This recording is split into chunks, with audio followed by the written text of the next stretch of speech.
Alrighty, students, today is Monday, April 20th. Today we are going to be talking about coping with loss. So, when we have a loss in our life, whether that be a very important loved one, an important family animal, or you lose something that was important to you, you are probably going to go through a grieving process. And it's important that we know what grief looks like. So and grief is just that mourning. You lost something, you feel sad over it, and you're kind of mourning the loss. That's what grief is. There are 12 symptoms of grief. One is numbness. You're going to feel numb inside. It might not feel like empty. 2, shock. You're going to be in shock and you don't know how to handle the situation because for some of you, loss might be fairly new at this point. 3, loss of appetite. You're not going to eat as much. 4, intestinal upsets or upset stomachs. 5, sleep disturbances. You're not going to be able to sleep very well at night. 6, loss of energy. 7, shortness of breath. 8, confusion. 9, crying spells. 10, moodiness. 11, you might burst out in anger. And 12 is depression. So there's a lot of ways that we experience grief. Like, for those of you who've lost a loved one, remember what it felt like during that time. That is the way that you experience grief, and we all experience grief a little bit differently. There are 5 stages to grief. The 5 stages of grief, they don't happen always in this order, but these are the 5 stages of grief. Stage 1 is denial. You don't believe it happened. You're just like, that can't happen. There's no way that happened. You deny that whatever has happened is happening. That's stage 1 of grief. Stage 2, anger. You're going to be angry. Stage 3, bargaining. This is like where you see a movie, somebody dies, they're like, I can't believe it happened to them. Why did it happen to them? And then there's the anger, and then the third part. Lord, if you just take me, or they try to make deals with their God to say, hey, take me, bring them back. That's bargaining. So that's the 3rd stage of grief. 4, depression. They're going to hit a depression, okay? And 5 is acceptance. Eventually you accept what has happened, and you are ready to move on. Does not mean you forget the person, but you are ready to move on, and you're no longer beating yourself up for something that was outside of your control. That is the 5 stages of grief. Now, some people may never recover from a loss. That's why it's really important we learn how to deal with loss and how to accept what is happening. Okay? So how do you cope with the loss? How do you grieve? It's really important that you talk with people, parents, mentors, guardians. Talking to them about your feelings. Understand your feelings. Understand it's okay to feel like this. 2, ask for help. You know, if something happened during the school year where you're going to miss a couple days, you have a funeral to go to, you're going to fall behind, and that's inevitable. Ask for help, because you don't want the stress of the loss and then the stress of school on top of you. That's too much to deal with, so you are going to need a little bit of help, and it's okay to ask for help. 3, have someone by your side for a period of time. Like, have somebody that's next to you that's always there to help you and to help you get through this. 4, give yourself time to grieve. It's important that you take time away from all the things that you used to do and focus on you, all right? Take time to understand your feelings, to express your feelings, and get through them, okay? 5, express your feelings. Give yourself permission to cry. Sometimes you try to look strong for other people, and you're not letting your feelings out. It's okay to cry when somebody you loved is lost, or you've lost somebody and you are grieving, okay? 2, or B, use I messages. Explain how you feel. Like, I feel that this is really hurting me. Explain it how you feel, okay? Use anger management skills if you're angry. Whatever you do to manage your anger, if it's healthy, keep doing that. Use strategies that you would use for coping with depression. So if you feel like that you're starting to hit a depression with your grieving, start using some of those depression strategies we talked about. Write about your feelings. This is something that a lot of people underestimate, but when you write it down, it's you thinking about it and working through your feelings, okay? Journaling is a really great activity, and I would recommend it to anybody who needs it. 6, maintain a normal schedule and routine as much as possible. So, you lose somebody important. You don't want to just lock yourself in your room for 3 straight days and never do anything. You have to maintain a routine. Still get up in the morning, brush your teeth, do what you have to do. It's okay to take a little bit of time out of that, but if you take all of your time and stop focusing on you, you're going to lose maybe all your good habits, you might develop some bad habits, and then you're just going to add stress because the amount of work that's probably happening because you're not doing what you're normally used to doing is building up, okay? So try your best to keep on the same schedule that you're always on. Protect your health. Don't take on bad habits. When you lose something very important, it's really easy to take on bad habits. 8, seek help. It's really important that you go out, find help from somebody, and get help from somebody if you need it. Nobody's gonna think that you're weak or insignificant because you want help during this time, okay? So, along with grief, we understand that as people get older, eventually you may suffer a loss. So let's say you have a loved one that you've lost or is up in age. It could happen. How do you help with that? How do you help yourself cope with that? Because Mr. Durando has a 96-year-old grandfather. He loves him to death, and I know that my grandfather is approaching an age where he is becoming close.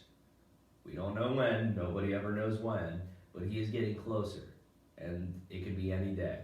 So how do I prepare myself mentally for that? Well, you spend time with them. Always spend time with your family and friends, okay? I spent every dinner that I go home to, I sit right next to my great-grandfather and we talk. And we talk about the same thing, and sometimes he tells me the same story every time. Hasn't changed. But that's how I'm spending time with him. I know I'm not going to regret anything because I've spent time with him. So that's one way. 2, share loving feelings and memories. He's always talked about the good memories that we've had, and we've always talked about great memories. Never bring up stuff that's downing. We never talk about the terrible things. Share your feelings of loss and pain.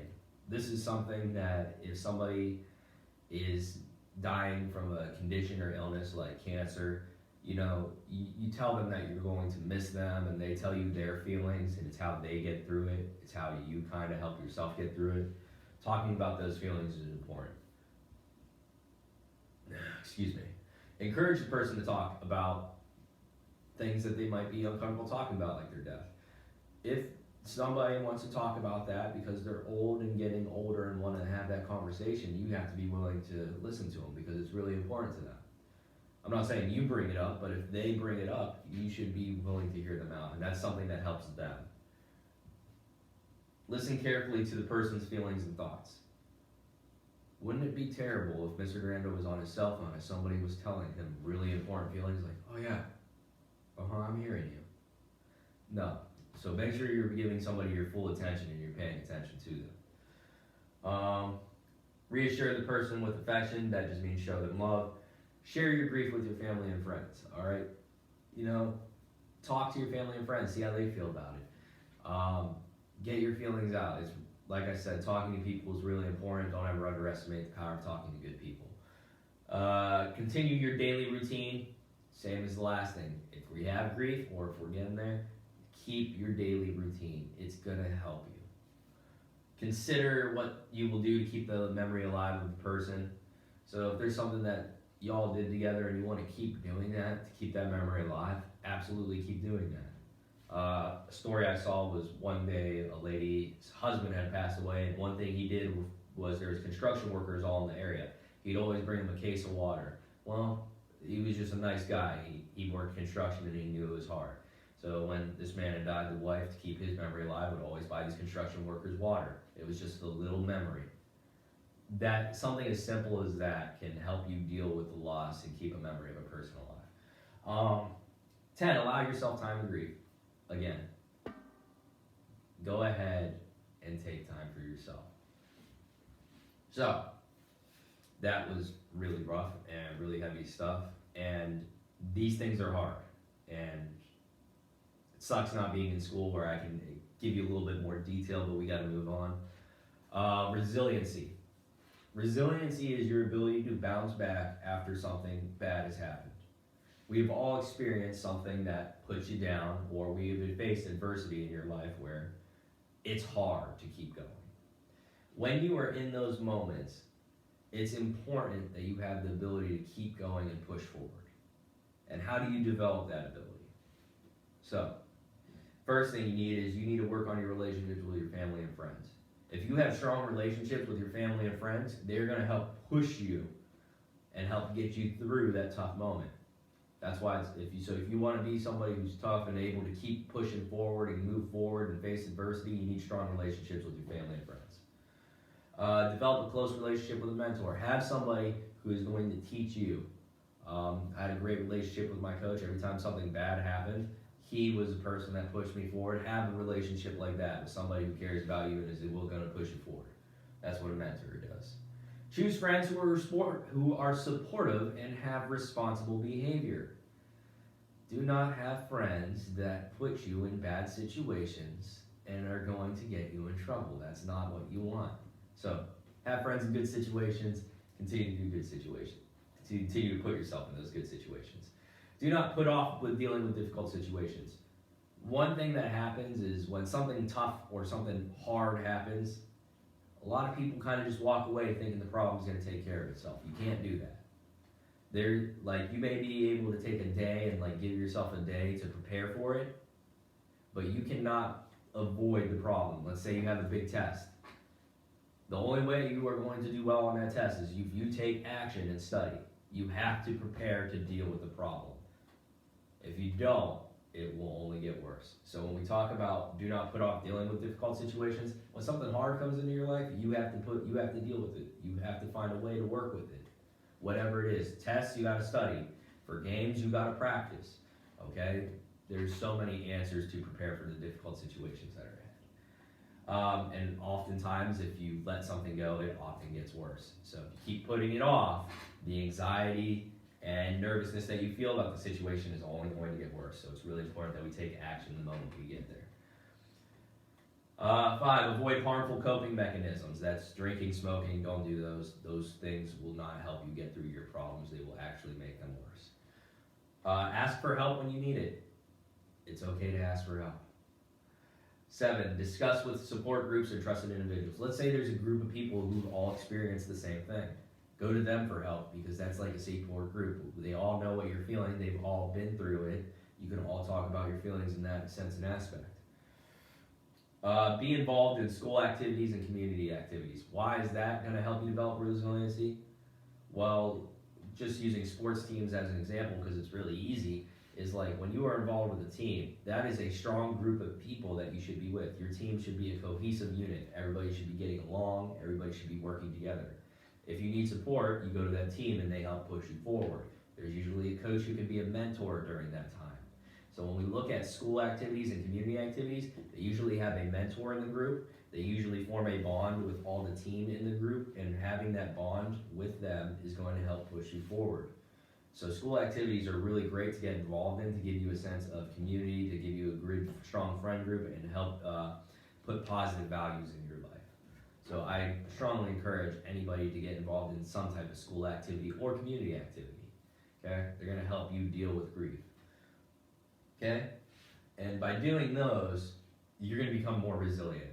A person who's able to face adversity way more and able to handle it and keep pushing forward. That concludes today's lesson. For homework tonight, I want you to write me a paragraph about a time that you faced adversity, you had a challenge.